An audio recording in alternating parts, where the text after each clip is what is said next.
Hi అండి అందరికీ. మనలో చాలామందికి శ్రావణ మాసం అంటే కేవలం లక్ష్మీదేవికి సంబంధించిందే అని అనుకుంటాము. వరలక్ష్మి వ్రతం అని, శ్రావణ శుక్రవారాలని ఇలా అనుకుంటాం కదండి. కానీ శ్రావణ మాసం అంటే పరమశివుల వారికి చాలా చాలా ప్రీతికరమైన మాసం అండి.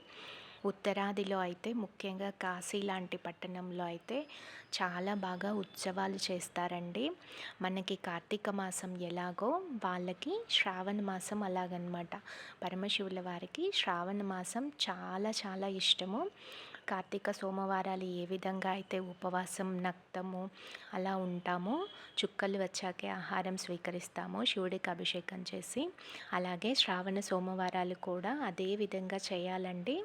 మీకు ఎన్ని సోమవారాలు కుదిరితే అన్ని సోమవారాలు చేయండి. చక్కటి అవకాశం అండి.